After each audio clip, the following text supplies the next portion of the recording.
What's up, guys? Mr. Octagonal here from Octagonal Gaming. Now we're back with the Octagonal Podcast. Crazy things to talk about. My throat's still not great. I think I sound pretty normal right now, but don't know if that'll stay at the end of the video. A lot of interesting things in sports, especially in baseball, including Shohei Otani and Giancarlo Stanton getting traded. So first, we're going to talk about Shohei Otani, the insane Japanese prospect. If you've never heard of him, he is a great hitter and has an 100-mile-per-hour fastball. He's being compared to Babe Ruth. Let's just say that. And the Los Angeles Angels of Anaheim have signed him. There are a lot of rumors that he was going to go to the Seattle Mariners, but instead he's going to go to their AL West foe in the Angels. So the Angels, they need a lot of help. They have Mike Trout, and that is it. Of course, Otani can pitch. Their pitching rotation is Garrett Richards is solid. Tyler Skaggs, Matt Shoemaker, they're all right, but they're not going to lead. They're not going to be a rotation for a World Series team. And their rotation, Albert Pujols is pretty much washed up. Still a little bit left in him. Cole Calhoun, he's all right. Other than that, it's just the Mike Trout show. And the Angels really needed this. And they got it. They got themselves a star in Shohei Otani. I'm not saying he's going to be the next Babe Ruth, but he is really good. Of course, as we know, the Marlins made a big move with Giancarlo Stanton, but just a couple days ago, them and the Seattle Mariners did agree to a deal to send D. Gordon to the Mariners. So the Marlins got a bunch of prospects who I've never heard of for Speedy D. Nice cup of sweet D. And it sounds like he's going to play center field. Second base is occupied by Robinson Cano. And at shortstop, they have Gene Segura. And they're both very quality players. So I think this is a good idea. And D. Gordon, he definitely, I think, has the speed to have some good range in center field. Very good leadoff hitter. Very similar to Gene Segura, in which they're both insanely fast. Both good leadoff hitters, good stealers. So I don't know how they're going to have both of them in the lineup. Maybe one hitting leadoff and one towards the bottom of the lineup at like 8 or 9. I feel like D. Gordon should maybe be the leadoff and maybe Gene Segura at second. Or maybe one of them in the bottom of the lineup. But the Mariners, they're definitely getting better with this. They've been on the brink of the playoffs the past few years. And maybe this will, take them over the pike. Of course, on Thursday, D. Gordon got traded. Speedy D. Nice cup of sweet D. But another trade that happened was in the NBA. As the Philadelphia 76ers sent Jahlil Okafor and Nick Stauskas to the Brooklyn Nets for Trevor Booker and a second-round pick. The Sixers were not going to get much for Jahlil Okafor. So Trevor Booker's an all-right player. He's probably more useful than Okafor or Stauskas right now.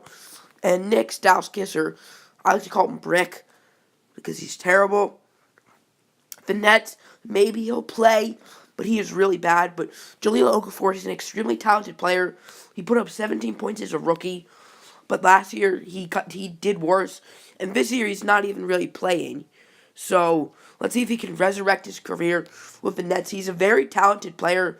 He just needs to learn how to shoot. And the Sixers were not the right team for him because they had Nerlens Noel and Joel Embiid. Of course, they don't have Nerlens anymore either, which Nerlens Noel has been in trade rumors with the Mavericks. But Joel Embiid, of course, is a superstar, and he's in the wrong era because everyone pretty much needs to be good at shooting now. And he's a very talented offensive player, but he needs to learn how to play defense, and he needs to learn how to rebound. So now we have the Atlanta Falcons. They just had a big Thursday night win over the New Orleans Saints, even though Matt Ryan sort of struggled. And the Saints, I think, at this point, that's a team I think is going to win the Super Bowl right now. I've been high on the Saints the past few weeks, and I still am. They are only 9-4, but they're still a very talented team. So, are the Falcons a lock to make the playoffs? The Falcons have 3 more games left, all of which are in the division, at Tampa Bay on Monday night, at the Saints and versus the Panthers. If they can win 2 of those, they're in a good situation. Even if they only win 1, there's a solid chance they can make it. But the NFC is very good. In the East, it's just the Eagles. In the North, the Vikings are pretty much a lock to win the division. The Packers are getting Aaron Rodgers back next week, though. And this week they're playing the Browns, so that's a win. And then they have Rodgers back, so they might be 10-6. My Lions, they have a very easy schedule. They're 6-6, so maybe they can make it. The Rams and Seahawks are fighting in the AFC, or not AFC, NFC West. So there's a very solid chance both of them make it. And in the South, the Saints, Falcons, and Panthers. So that's 10 teams fighting for a playoff spot. Yeah, that's a lot. The AFC is much worse. There are like 3 teams that should make it in the AFC, in my opinion. Patriots, Steelers, and Jaguars. Jaguars has been pretty good this year. Even though Blake Bortles hasn't, the Jaguars as a team, I think they've impressed me. But are the Falcons a lock to make it? The Falcons coming off a nice win against the Saints, but they struggled, especially on offense, against the Vikings. Only 9 points. Julio Jones only had 2 catches. And their offense is going to need to be more consistent against good defenses. The Saints' defense is solid, but not as good as the Vikings. So do you guys think the Falcons will make the playoffs? Do you think they'll win their division because they're only 1 game back of the Saints? So now we're going to be talking some college basketball and what were the number 1 and number 2 teams in the country. Duke and Kansas, they've both lost. Duke just lost today to Boston College. And my Kansas Jayhawks, I'm actually wearing a Kansas shirt right now, believe it or not. They lost to Washington this week. Washington is actually playing well. Even though last year they had Fultz, this year they could have had Michael Porter, but they're still playing well, which is a bit surprising. They're like 7-2. They only had like 9 wins last year with Markelle Fultz. So what does that say about Fultz? Anyway, I don't think it's too big of a worry because it is college basketball. If it's a much bigger deal if you lose in college football, because if you lose 2 games, you're pretty much out. If you lose 1 game, you're in a bad position, but there's still a chance you can make it. And if you do lose 1 game, then you have no ground room. You can't really You can't really lose after that.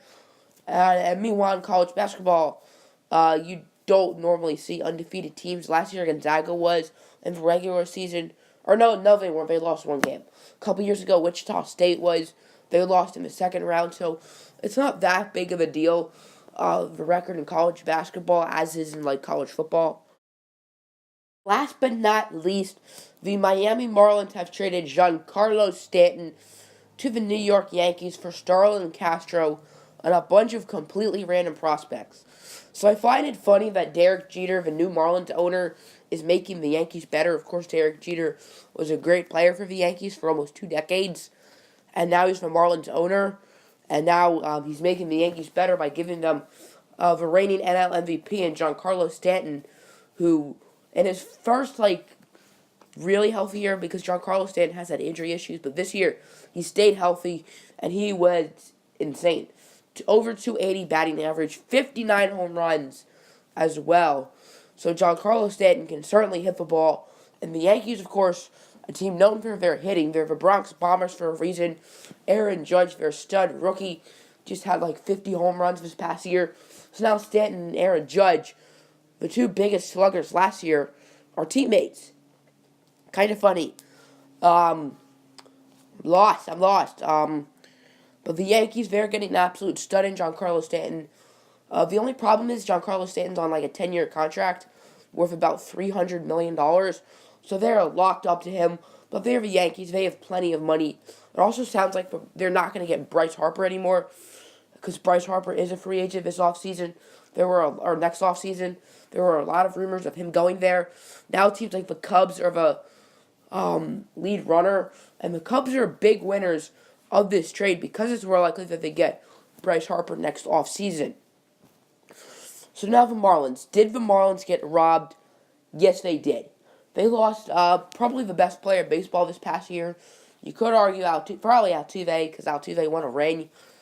But they traded Giancarlo for Starlin Castro, who's an alright player, but it sounds like the Marlins are going to trade him because of his cap hit, as well as a bunch of random scrubs.